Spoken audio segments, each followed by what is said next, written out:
So if you see this cornerback is sticking on the hitch, as you can see, if we were to zoom out and look at this from a bird's eye view, you have a ton of green grass right above the corner. Hey, welcome back to XP Camps. We educate the next generation of athletes about sports through gaming. If you've been following this channel for the past couple of months, you may have noticed that I've been taking lessons from our courses and posting them for free on YouTube so you can start understanding how our programs work.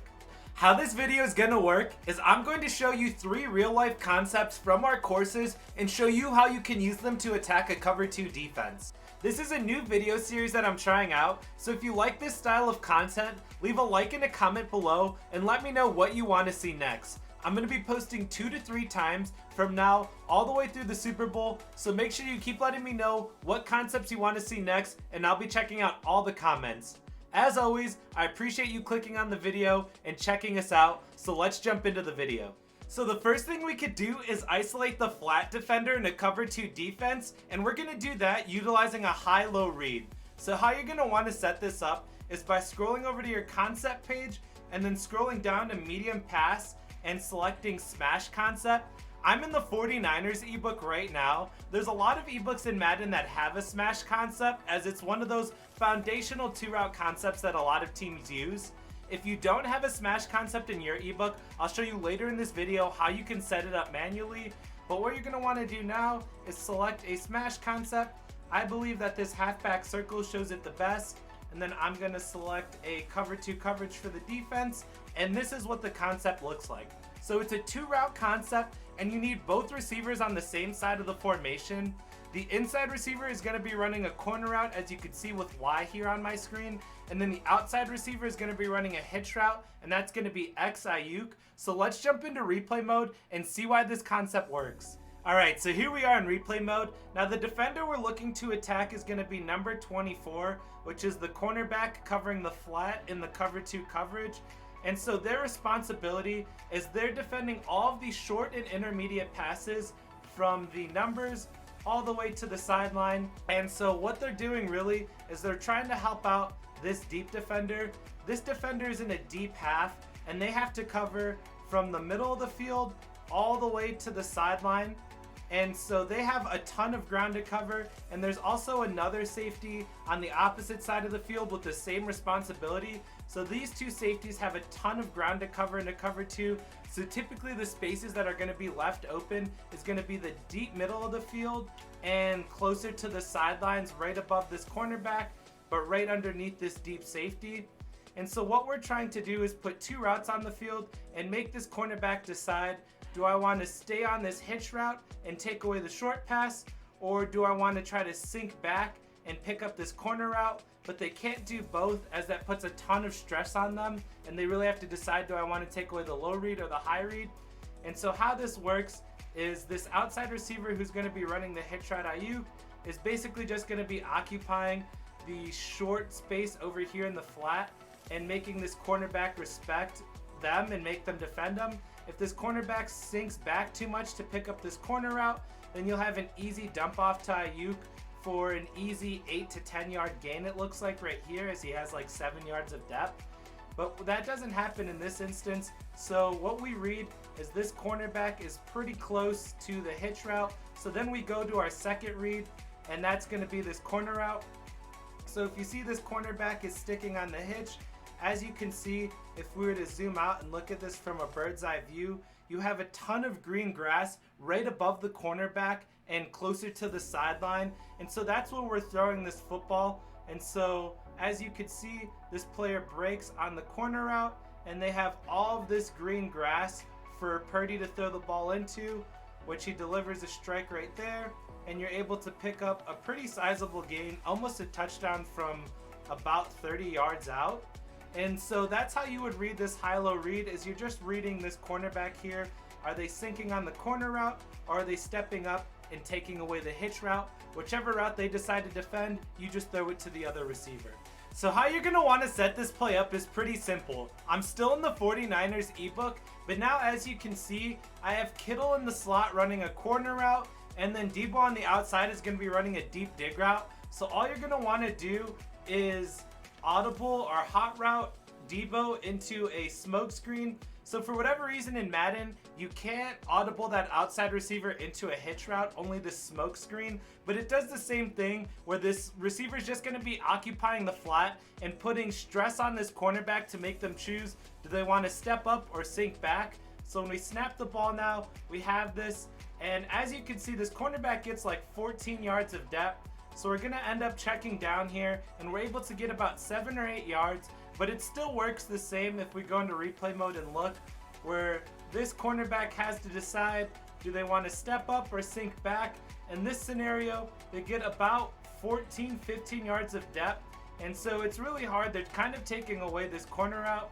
So in this instance, we dump it down to Debo in the flat, who's able to pick up about 7, maybe 8 yards there. But this is how you would set it up. All you really need is an inside receiver running a corner route, and then you could hot route that other receiver into either a smoke screen, a hitch route, maybe even a quick out, anything that'll occupy that flat close to the line of scrimmage to put stress on that cornerback. The second thing you could do is attack the open space in this coverage. There's typically 2 places in a cover 2 that people like to attack.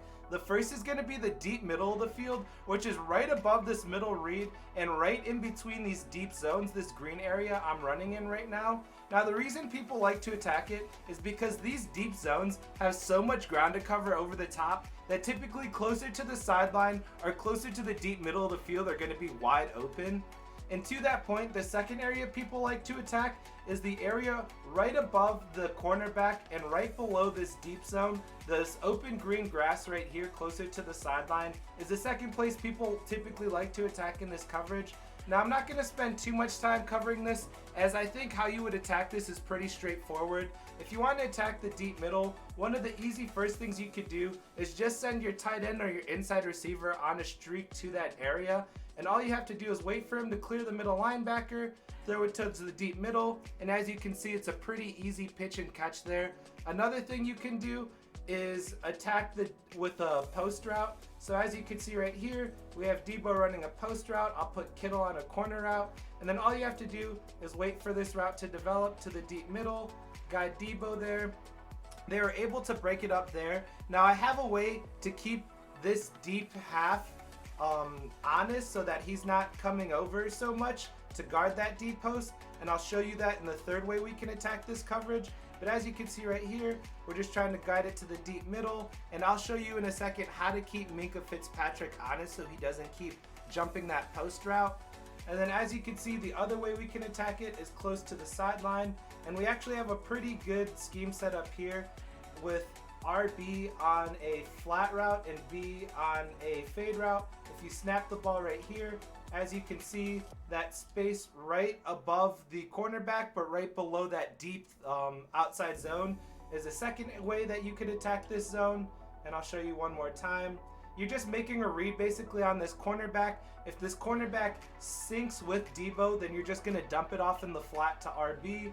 But if he steps up to guard RB like he does here, then you'll have Debo wide open up the sideline. So that's basically how you would attack the open zones in this coverage. It doesn't have to be just a flat route. If you were to do a quick out route with the same streak route right there, it works the same, where you're just reading basically if that defender is going to sink or step up. I threw it a little bit late there, waiting for that cornerback to make a read on if they were going to step up on RB or defend B. If I were to run it again and throw it just a bit sooner, as you can see, it's a lot more open than it was when we waited. So timing is really important with that hole shot, because if you wait too long to throw it, like you'll see in that example, it's an easy interception for the guy over the top. But if you get the ball out early, it's going to be an easy completion. So timing really matters with that hole shot. You don't want to wait too long.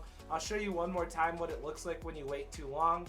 It's going to be, it's going to make it a lot easier for this defender to come in and defend it. So we wait a little bit longer, we throw it, and there he was able to break it up and not make the interception, but still disrupt the catch. So the sooner you can make that read on whether that cornerback is going to crash or sink back, the more success you'll have attacking that area on the field. But let's jump into our third section, where I'll show you how you can attack both zones at the same time. The third thing we can do is stress out the deep defender by attacking the two open zones in a cover 2 coverage.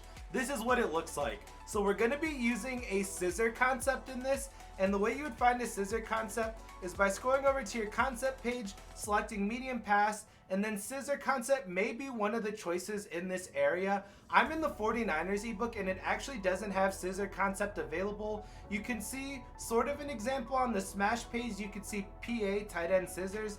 But if you go into the formations page in the 49ers ebook, I actually found the concept organically in one of the plays. So I'm gonna select it and then we're gonna take a look at this. So you really only need 2 routes when you're running a Scizor Concept. The first is going to be this inside receiver running a corner route with George Kittle, and he's going to be running to that open area just above the cornerback but just below the deep zone. And then we're going to have Debo here on the outside who's going to be running that deep post. So if you remember from our last section, I said I had a way to keep this deep safety honest so they don't continually cheat towards the deep middle. And this is how we're going to do it with these 2 routes on the field. So I'm going to snap the ball, give these routes some time to develop, try to buy some time in the pocket, and then we're just going to throw it to Kittle up the sideline for a big gain. So I'm going to jump into replay mode and show you why this works. Alright, so here we are in replay mode. Now the defender we're going to be attacking is this deep zone defender right here. Remember, they have all of the area from the middle of the field to the sideline, and so what we're doing is we're running 2 deep routes into their area, running in opposite directions, and it's going to make it really tough on this deep safety to defend both routes. So as you can see right here, this safety has a choice. Do I want to run to the deep middle area right here and take away that Debo route, or do I want to run towards the sideline and take away this Kittle corner route? But he can't do both, and if I were to select Kittle right here and I were to zoom out, as you can see, there's a bunch of green grass right above this cornerback, but right below this deep zone where they're able to fit in the middle, and they're wide open right here for an easy catch. And then on the other side, this deep safety has a choice because as you can see, there's a lot of green grass here, and this deep zone is all the way over here on the opposite 30. So either zone or either route, could get open right now against this zone. We could have honestly thrown it to both here. I saw that Minka was shading over the top and still cheating on Debo over here, maybe going over a little bit too much to defend that route. And as you can see, George Kittle is standing on an absolute island by himself. I don't think there's anyone within 10 yards of Kittle right now. So we're able to just throw it to him wide open right here on the sidelines to make, what is this, a 45 yard catch. And so that's how you would run this Scizor Concept.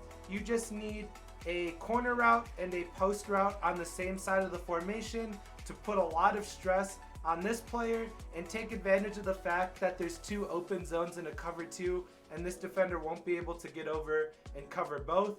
And that's how you would attack and put stress on these deep defenders in a cover 2 coverage. So that's 3 ways that you can attack a cover 3 defense using real life concepts in Madden. If you enjoyed this content, in our football intermediate offensive ebook, I've broken down dozens of other concepts that you can use in order to attack cover 2, cover 3, and cover 4. I'll be dropping cover 2 and cover 4 videos in the future, but I'll never release all the content. So if you want access to all of the content, check out xpcamps.com, where for $4.99 a month, we can make you a better, smarter, safer football player, guaranteed.